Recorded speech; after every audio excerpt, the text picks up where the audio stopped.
Coucou mes beautés chéries, j'espère que vous allez bien. Je suis très contente de vous retrouver dans cette vidéo. C'est la suite de la vidéo précédente où je parle de limiter la casse de nos cheveux. Mais pour cela, il faut connaître la différence entre ces deux cheveux cassés et cheveux qui sont morts naturellement.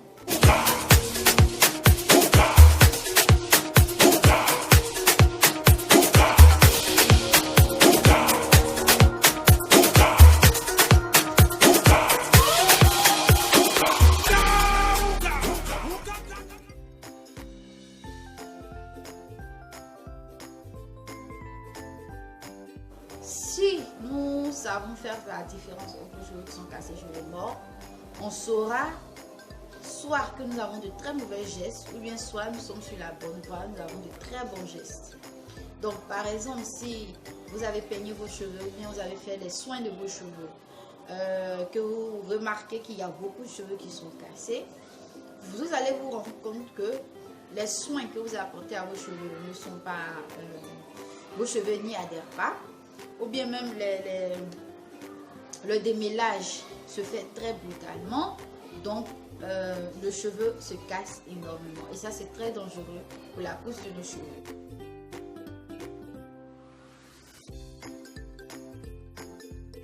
Alors le cheveu qui est mort, c'est un cheveu qui est tombé naturellement parce que nous avons un cycle de vie, nos cheveux ont un cycle de vie. Si certains ne le savent pas, c'est vrai, nos cheveux ont un cycle de vie. Ça part de la phase anagène jusqu'à la phase télogène. Donc je vous laisse regarder une vidéo. J'ai pris sur la chaîne Viviscal. Donc je vous laisse regarder la vidéo et on se retrouve tout de suite après. Pour comprendre comment pousse le cheveu, il est important de connaître les différentes phases du cycle naturel de croissance du cheveu. Le cycle commence par la phase anagène ou phase de croissance. Un nouveau cheveu tout fin pousse à partir du follicule et remplace l'ancien cheveu.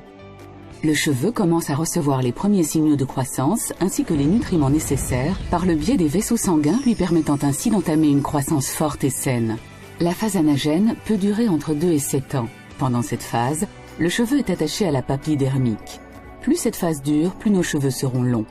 En prenant de l'âge, la phase anagène se raccourcit et le cheveu peut devenir plus fin, cycle après cycle. Commence ensuite la phase catagène, qui est la phase de transition et qui dure une dizaine de jours. Durant cette phase, le cheveu se détache de la papille dermique, passant ainsi à la phase de repos ou phase télogène. Cette phase dure environ 3 mois. Comme les cheveux les plus anciens ne sont plus reliés au vaisseau sanguin, ils ne peuvent être réparés et peuvent apparaître ternes et sans vie. Un nouveau petit cheveu fin émerge alors du follicule et vient prendre la place de l'ancien cheveu. Le cycle recommence alors. Environ 15% de nos cheveux sont en phase télogène, c'est la raison pour laquelle nous perdons des cheveux quotidiennement. À l'âge adulte, nous avons environ 150 000 follicules. Environ 85% d'entre eux sont dans la phase anagène ou phase de croissance. De ce fait, il est tout à fait normal de perdre environ 100 cheveux par jour. Une perte plus importante ou un cheveu devenu plus fin et sans vie peut avoir de nombreuses origines. Une alimentation déséquilibrée, le stress, l'âge, des changements hormonaux ou la prise de médicaments. En cas de doute, nous vous recommandons de consulter votre médecin. Voilà, donc dans cette vidéo, on se rend compte que la plupart de nos cheveux sur la tête sont en phase anagène, c'est-à-dire en phase de croissance. Nos cheveux poussent. Donc il y a certaines personnes que la phase de croissance dure vraiment très longtemps. Mais il y a certaines qui, de la phase de croissance, n'arrivent pas jusque-là. La phase de croissance est très limitée. Ça veut dire que en 2 ans, 3 ans, les cheveux tombent. En 2 ans, 3 ans, les cheveux tombent. En 2 ans, 3 ans, les cheveux tombent. Donc là, c'est vraiment très grave.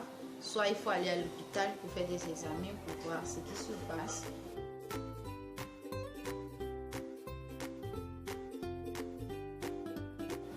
Je vais vous mettre une photo là. Donc à votre gauche, vous remarquez un cheveu avec un bulbe qui est blanc, le bout qui est blanc. Alors ça c'est un cheveu qui est tombé naturellement. C'est un cheveu qui a fini son cycle, donc il est tombé naturellement. Maintenant, la photo de droite, à votre droite, vous remarquez que le cheveu n'a pas de bout blanc, c'est un cheveu qui s'est cassé. Donc un cheveu qui est cassé, c'est ce que nous-mêmes nous avons fait, ça c'est nous-mêmes qui avons provoqué la casse de nos cheveux. et le cheveu mort, lui, il est tombé tout simplement, tout naturellement. Ce que vous allez faire, c'est que quand vous finissez votre démêlage, ou bien même vous rassemblez vos cheveux, vous avez démêlé vos cheveux, vous êtes occupé de vos cheveux toute la semaine, ou bien les 2 semaines, vous rassemblez tout ça pendant au moins 2 semaines, vous rassemblez tout ça et vous faites le tri. Le tri, vous allez trier vos cheveux qui sont tombés naturellement, vos cheveux au bout blanc, ou bien, et vous mettez ça de côté. Ensuite, vous voyez les cheveux qui n'ont pas de bout blanc, qui sont cassés, vous mettez aussi de côté et vous faites la comparaison.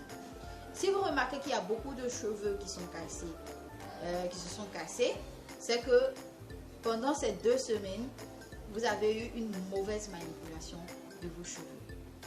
Mais cependant, si vous remarquez que vos cheveux morts sont plus beaucoup que ceux qui sont cassés, c'est que vous êtes sur la bonne voie. Mais attention, il faudra faire très attention. Il ne faut pas se dire, bon, comme nos cheveux se sont cassés un peu, donc ça veut dire que j'ai des bons gestes, donc, mais il y a quand même quelque chose que vous faites qui casse encore vos cheveux. Donc, il faudrait améliorer ça ou diminuer encore plus la casse de nos cheveux. C'est très, très, très important de limiter la casse de nos cheveux. Plus on limite la casse de nos cheveux, plus nos cheveux poussent. Mais il peut arriver des moments où nos cheveux ne se sentent pas bien. Donc, soit il faut changer de shampoing, il faut changer, en tout cas, il faut changer notre routine capillaire. Bien, il faut apporter d'autres éléments aux cheveux, il faut les hydrater plus, il faut faire beaucoup de choses. Donc, arrivé à ce moment-là, c'est vous-même qui allez faire la différence, qui allez savoir, qui allez constater le problème de vos cheveux et améliorer les différentes choses que vous faites pour vos cheveux. Ça, il faut que nos cheveux en croissance soient le plus longtemps possible en croissance avant de tomber. Ça, c'est l'idéal. Ça permettra à nos cheveux d'avoir une longueur favorable. Donc les filles, je m'arrête là. J'ai trop blablaté. On se retrouve dans une prochaine vidéo. Surtout, partagez la vidéo, likez et abonnez-vous à la chaîne. Allez-y voir si vous n'avez pas vu ma vidéo précédente. Vous pouvez checker là pour aller voir la vidéo précédente, ce que j'ai dit à l'intérieur. On se retrouve dans une prochaine vidéo dans la partie 3. Alors, bisous.